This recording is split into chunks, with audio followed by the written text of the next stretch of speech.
Assalamualaikum warahmatullahi wabarakatuh. Perkenalkan, saya Amanda, NPM 210825027.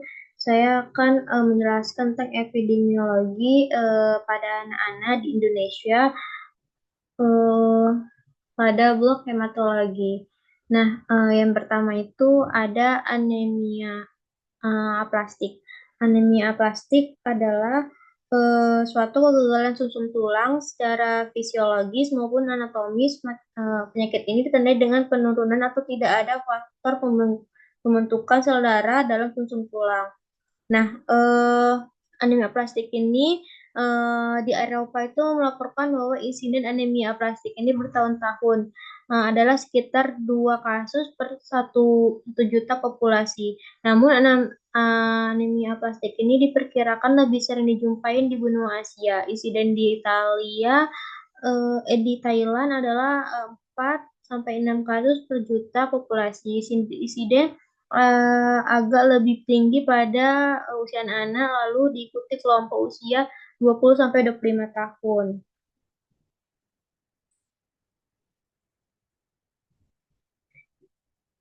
Nah, eh, pada Indonesia itu epidemiologi nasionalnya kasus anemia aplastik ini masih terbatas.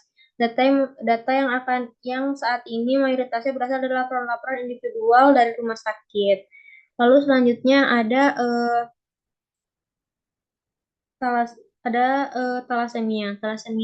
Talasemia adalah suatu penyakit keturunan yang diakibatkan oleh kegagalan pembekuan darah eh, dari 4 rantai asam amino yang membentuk hemoglobin, sehingga hemoglobinnya tidak terbentuk sempurna.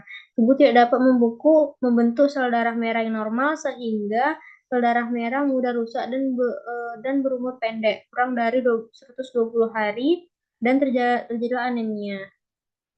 Nah, thalassemia ini diturunkan oleh orang tua kepada anaknya. Nah, jika kedua orang tuanya pembawa sifat thalassemia, ada kemungkinan anaknya sekitar 50% kena thalassemia.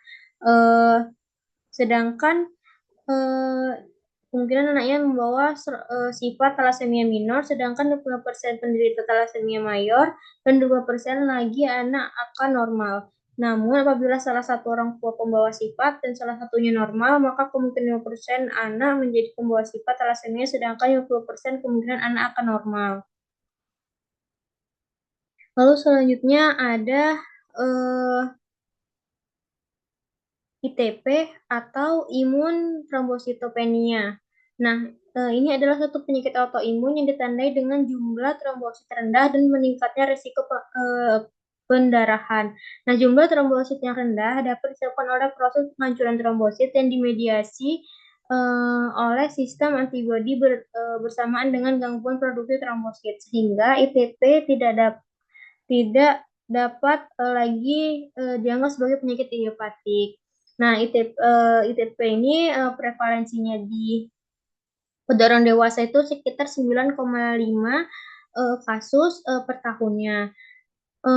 Serat per 100.000 populasi per tahun. Pada populasi anak, prevalensi ITP ini perkiraan pada 4 sampai 8 kasus per 100 anak per tahun, dengan kejadian yang lebih tinggi pada anak-anak usia 2 sampai 4 tahun. Pada studi yang dilakukan di Eropa, ITP bervariasi antara 1,1 sampai 12,5 kasus per 100.000 populasi anak.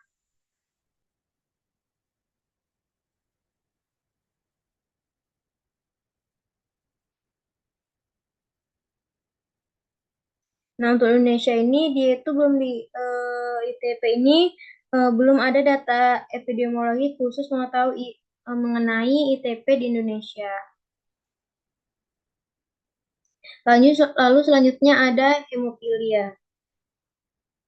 Hemofilia ini ada Hemofilia ini adalah merupakan penyakit genetik yang turutkan secara X-like resesif berdasarkan hukum Mendel dari orang tua ke anak-anaknya. Penyakit ini akibat kelainan sistesis faktor pembekuan darah hemofilia A, terjadi kekurangan F8, eh, sedangkan pada hemofilia B kekurangan F9.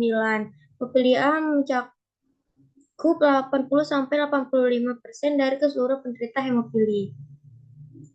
Nah, gejalanya itu masa bayi, terjadinya seri perdarahan, perkepanjangan dalam sirkumsisi, perdarahan berkepanjangan dalam sirkumsisi, terus ekimosis subkutan di atas benjol-benjolan tulang pada usia 3-4 tahun.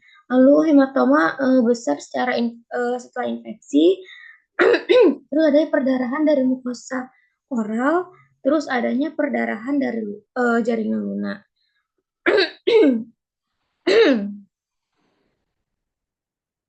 Selanjutnya itu ada leukemia.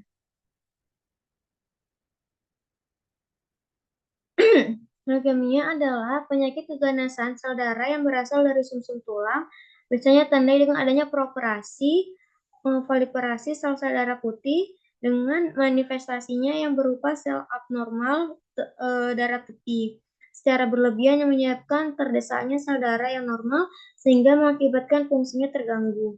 Leukemia ini adalah suatu tipe dari kanker yang berasal dari kata Yunani yaitu leus artinya putih dan haima artinya darah. Nah, leukemia ini etiologinya itu ada faktor genetik, tingkat radiasi yang tinggi, obat-obatan imunosupresan, terus adanya faktor heterodiktor. Leukemia ini yaitu pada penderita menunjukkan bahwa hampir semua kasus leukemia pada populasi anak adalah tipe akut. Sekitar 72% anak leukemia pada anak-anak terjadi pada usia di bawah 12 tahun dengan tingkat insiden puncak 7,8 per 100.000 pada anak-anak usia 100.000 pada anak-anak 2-4 juta di Amerika Serikat. Selesai laporan ada laporan Resdiskas 2018 Provinsi Sumatera Barat memiliki prevalensi leukemia 2,4%, terbanyak kedua setelah daerah Yogyakarta. Sekian presentasi dari saya. Berikut referensinya. Apabila ada kata-kata salah, saya mohon maaf. Saya akhiri dengan wassalamualaikum warahmatullahi wabarakatuh.